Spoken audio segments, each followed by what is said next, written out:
Watch this.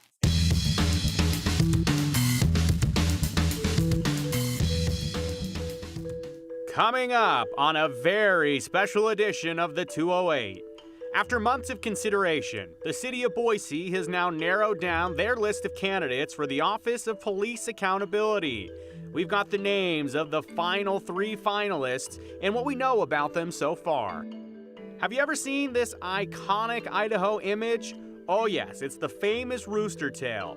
Ever wonder what it's for, or how they decide when the tail will appear? Well, here on the 208, we got the inside scoop for you. And as always, you ask, we answer. Good system, right? Well, this week we are taking your Treefort questions. The popular questions we have seen for weeks. Did the grass at the park survive the new venue? Or why is Treefort held in March to begin with? Well, we are getting to all of that and more next on the 208. I move for council's approval that we remove Jesus Jara as Director of the Office of Police Accountability effective immediately for the reason that we have lost confidence in Mr. Jara's ability to lead as OPA Director. That was back in December when Boise's Office of Police Accountability Director Jesus Jara was fired after a 5-1 vote by the Boise City Council. And this Friday, the city announced that the top 3 candidates to replace Jara as OPA Director. But how did we get here? Well, back in December, Mayor McLean's office said that it was due to, quote, exploiting his access by randomly viewing over 8,000 police videos. They said it was an invasion of privacy of citizens in the videos, and Jara had to step down immediately.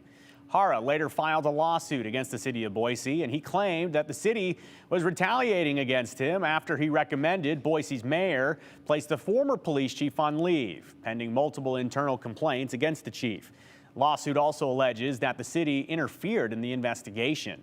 And the city says that they deny the allegations in responsibility, fault, and liability. Right now, the jury trial is set for June of next year. In the meantime, the city of Boise is looking for a new OPA director. Now, the city announced their top 3 candidates, which are Leah Pitcher, who is currently the interim police auditor for the city of Eugene, Oregon. Second, Vic McCraw, who served in the Arizona Department of Public Safety and became captain. Then he led the Idaho Peace Officer Standards and Training. And the third finalist is Mac Mui, who has been a civilian complaint review board in New York City for the past 7 years. The candidates will come to Boise for interviews in late April and early May. For now, Nicole Schaefer remains the interim OPA director for Boise. Well, if you're a Boise area Twitter user, I have some news for you. You won't be seeing tweets and stories from Boise State Public Radio going forward. They do some great work, but have made the decision of standing in solidarity with NPR stations across the country. So what is all this about? Well, if you missed it, NPR, National Public Radio, they were recently labeled as quote-unquote state-affiliated media by Twitter. And that tag, state-affiliated media, it was included clearly on NPR's profile. And that's the same tag that the Chinese and Russian state media are given on the website. So the message appeared to be from Twitter that NPR is no different than Russian state media, where, you know, the facts aren't really that important, and the Russian government's message, those are the facts. Well, NPR is objectively not that. So they are taking their ball and going home. NPR describes itself as an independent nonprofit media organization, and they report that less than 1% of their budget actually comes from grants from the federally funded Corporation for Public Broadcasting and other federal agencies and departments. So Boise State Public Radio, an NPR network station, says that Boise State Public Radio has paused sharing new content on Twitter in solidarity with NPR, which was labeled in a misleading way, they say, on Twitter. They say that they support accuracy in journalism and fair representation. Though we won't be tweeting, Boise State Public Radio says there are many other ways to access our content.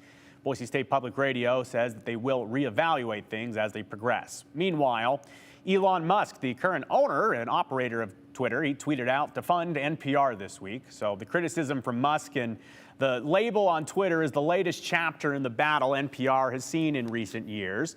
If you've missed this, critics have spoken out about NPR, saying that they believe their content leans left and has an anti-conservative slant. NPR, though, repeatedly stands behind their work in journalism integrity.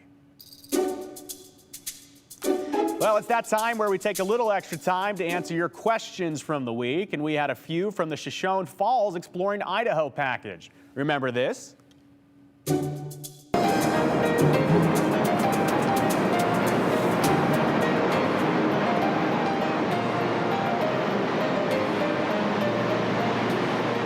raw power of Shoshone Falls on the Snake River is a sight and sound to behold this spring.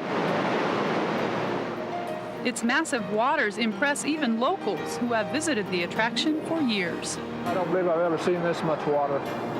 Tremendous amount of water. Awesome. That's all I can think of. Grandchildren say awesome for everything, and this is what they should see. Awesome indeed, and not yet at its fullest. Still in the early part of spring, the 212-foot Niagara of the West is headed for an all-time record. A record year indeed, but sadly, that's not what it looks like this year in 2023. We'll show you actually exactly what the falls looked like this week, and we'll tell you not exactly awesome, as the kids say. So this actually sparked a question from Rick. He said to us, quote, "The Shoshone Falls After Dark light show is coming up at the end of the month. How will it fare if there's so little water?" Well, Rick, it's a great question. We asked Visit Southern Idaho, and the short answer they give us is yes, the show will go on. They told us in part, quote, "The Shoshone Falls After Dark is moving forward as planned, regardless of the water flow, and tickets are nearly sold out. The waterfalls will definitely be flowing throughout the event's dates, and the show will be spectacular," Visit Southern Idaho tells us. And if you haven't seen Shoshone Falls After Dark, then oh boy, you're in for a treat. Here's just a taste. The falls are all lit up with music playing. It really is a sight to see. Low water levels or not, you got to go see it for yourself. And speaking of water, a few of you asked if we are going to see the iconic rooster tail this year, including Jacqueline, who asked us here on the 208. With the Boise River running high, any chance of a rooster tail at Lucky Peak? Well, some of you might be wondering, what is a rooster tail? What are you talking about at all? Great question, so I'll tell you. Thousands usually gather at Lucky Peak, thousands of people I should say, and they watch water spew out of the dam's outlet slide gate, which sends water shooting up hundreds of feet into the air, creating an arch of spray into the Boise River that looks like a rooster's tail, thus the name. So we reached out to the U.S. Army Corps of Engineers Walla Walla District, and they said, sadly, we don't have enough water supply right now to have a rooster tail. To have a rooster tail, the power plant must be operating higher than its maximum, which is 5,500 cubic feet per second, or CFS. Then the ideal rooster tail is made by releasing about 2,000 to 2,500 additional CFS, or 7,500 to 8,000 CFS total. Right now, the release request is 6,550 CFS, so we're shy by about 1,000 cubic feet. So they test ran for the rooster tail operation regularly, and it takes them about 10 to 14 days to predict if the conditions are right for a rooster tail. So the crowd for rooster tails also creates traffic concerns. They're considering putting temporary traffic lights to help this, which they have done before, but that takes time to plan for with the Idaho Transportation Department, and they always, they're busy. They might not always have time for that. So for now, no rooster tail for at least the next 10 to 14 days. But hey, there have been some rooster tails as late as May, so there might be a chance we see one. We'll keep you updated. Check this out. You need a new home? Maybe you could win one. It's actually a really nice home, too. Take a look. We are less than 2 weeks out from tickets going on sale for the 2023 St. Jude Dream Home Giveaway. Tickets to enter the raffle go on sale April 26th at 5 a.m. Mountain Time. And last year, tickets sold out in less than 4 hours for the 2022 Dream Home. So get those tickets. And proceeds from the Dream Home giveaway help St. Jude's Children's Hospital treat childhood cancers and other life-threatening illnesses at no cost to the patient's family. You ask, we answer. And one of the most popular questions that we've heard this year is ahead. Why is Treefort Music Festival held in March? And how about the new venue at Julia Davis Park? Did the crowds there ruin the grass? Will they be welcome back? We'll tell you after the break. But before we go to break, we want to hear your thoughts, or just about anything. Comments, questions, haikus, photos, send it all our way. And you know the number. It's 208-321-5614. Send us a message, but please be sure to include your name and hashtag the 208 And as always, we will hit some of your comments live at the end of the show or during a future one. See you on the other side of the break.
A big storyline every year is Treefort Music Festival, and one of their main storylines this year was the new venues and how would they work for the 5-day event.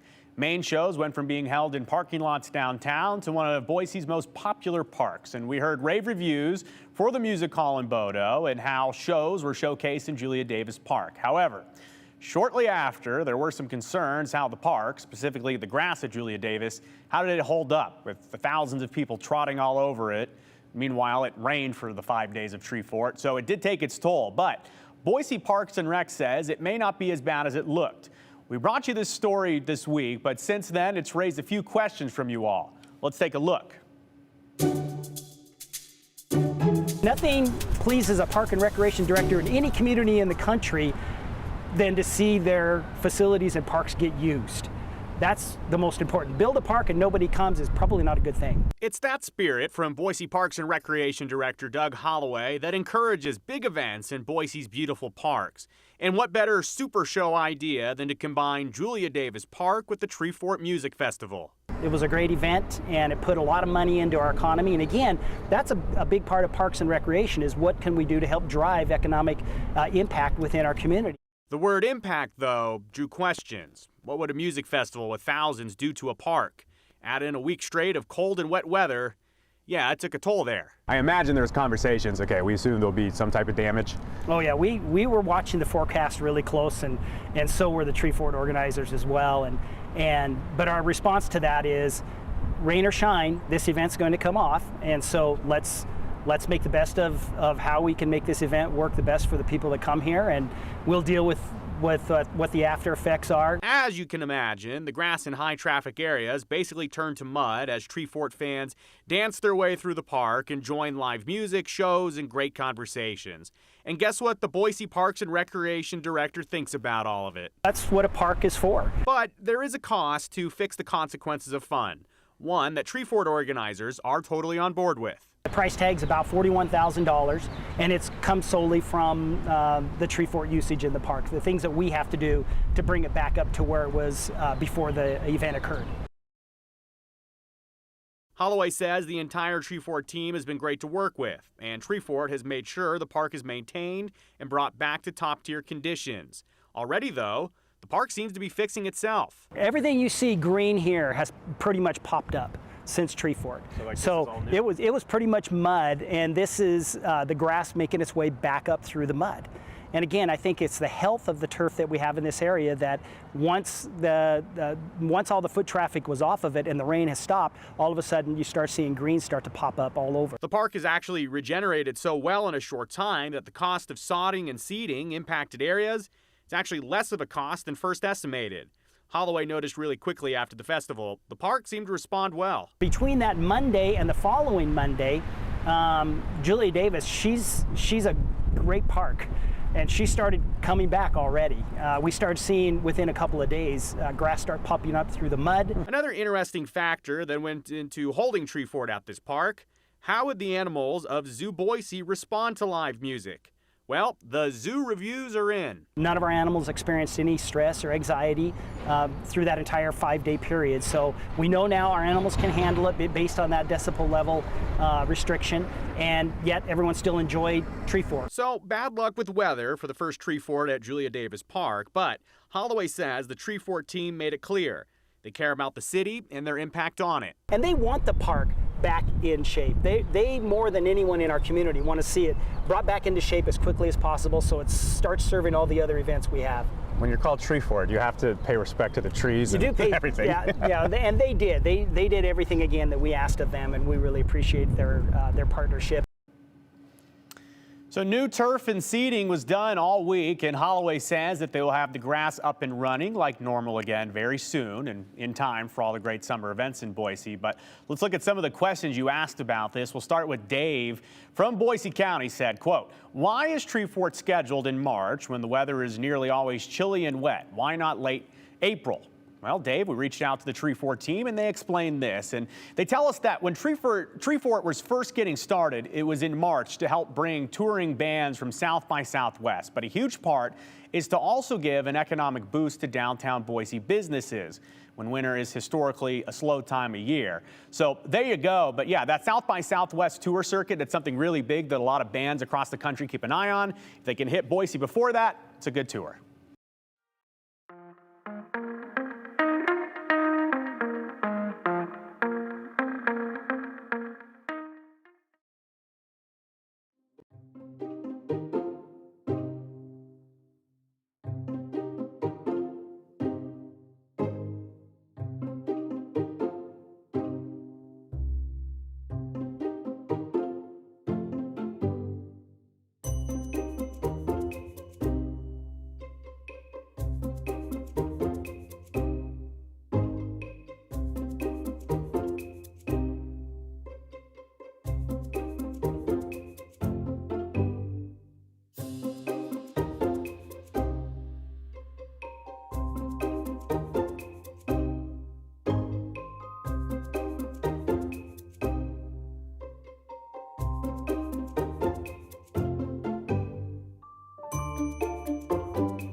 All right, I know it did snow this week, but we are getting closer to summer drives on Highway 21 and 55 into the mountains for hiking, camping, water skiing, whatever you like to do up there.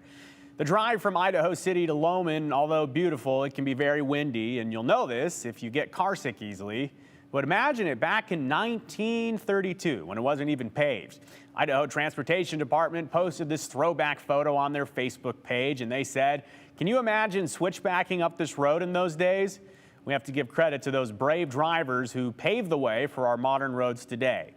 I'll tell you, that does not look fun at all. But someone in the comments said that they think the curve in the upper left is known as Winter Corner because the sun doesn't reach it from late October to March. I wonder if that's true, another person said. Remember when 2 sections of that road went missing in the blowouts of 1997? That wouldn't be great for commuting either. This is probably one of the best 208 stories we'll ever do. This story is so Idaho, or should I say Iowa? Yes, the famous Idaho potato made a pit stop in a lot of different I states this week, and our sister station at WQAD in Moline, Iowa had some fun with it. And finally, this will be sure to sprout a smile. Oh, if you drove in downtown Davenport today and kept your eyes peeled, you may have seen the famous Idaho potato truck. All right, the potato was in town for the Rock Island Spring Food Show in Davenport. Now, according to the big Idaho potato truck, the most commonly asked question, and James, you asked this, is the potato real? It is not. Okay. If it were, it would take 7,000 years to grow this big. There's probably some math done there. Looks impressive, though. Yeah, the 4-ton giant would make 20,000 servings of mashed potatoes or nearly 1 million fries, which for me I think is 1 serving of fries. That's a lot of carbohydrates. Just enough. Big potato has been all across the country, and it's making a very unique stop next. We've got a unique anniversary happening for the 85th anniversary of this couple, and they asked us to join them in Kansas City. So we get to go and participate in some really very personable, very fun events like that we get to meet their family and stuff. I'm very excited about that. 85th anniversary, good for them. The potato truck driver says Boise, Idaho has a New Year's Eve potato drop, ouch, and a big Idaho potato hotel. It's an Airbnb. You can stay in it for $200 a night. And I bet the minibar has lots of chips. So if you want to know what the local news thought of us in Iowa, there you go. But yeah, is the potato real is the most asked question? Well, it's not. And the giant potato in Iowa made us think about another question or a common mix-up with Idaho and Iowa, and Banana Inc. is fully in on the joke. I mean, it's Idaho, just not by name. There's a lot of people that love that design and think it's pretty funny. It's a little inside joke for all our locals. If you're an Idahoan, you know. It's true. If you know, you know. Hashtag. And now you know. It's a mix-up that's been going on for years, which is why Banana Inc. has been selling those shirts successfully for years. But let's do one better. How about that? Ready for this? How about Idaho shirt, combining Idaho, Iowa, and Ohio? It says so big you would have thought we were 3 different states. It even has a Boise Toledo on it. That's Boise, Toledo. Or the Ohio, the Great Potato State with Columbus, Nampa, Cincinnati, Boise, and more. You can get those shirts at Raygun, which is located in Des Moines, Iowa, not Idaho. And the funniest part is Idaho is one of the mountainous states in the country. Iowa and Ohio, very flat there. Well, the news world can be a fast and wild world. Sometimes you like to slow it down and look around, smell the roses, you know what I mean? Well, this week we had a very special visitor here at work with us, a sweet husky named Hocus Pocus. She's a comfort husky for sure, and she filmed her travels all around KTVB's building this week. Her job, greet everybody at their desk with a hug, a kiss, and yes, leave some dog hair behind. So for all of you that have ever wanted to see the KTVB building, here's a perspective from our furry friend. Hocus, take it away.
All right, closing time on the 208. Let's take a look at the comment-tron to wrap up the show. Oh, that was really good, guys. Hashtag the 208. Seems to me that Treefort is a revitalized version of the Boise River Festival without the balloons, which was canceled in part due to the trampling of the grass in riparian areas along the river. Ron and Meridian. Yeah, good memory, Ron. Of course, we still have the Boise Balloon Festival, but Treefort fills a very different role. I have heard people saying, when will the Boise River Festival come back?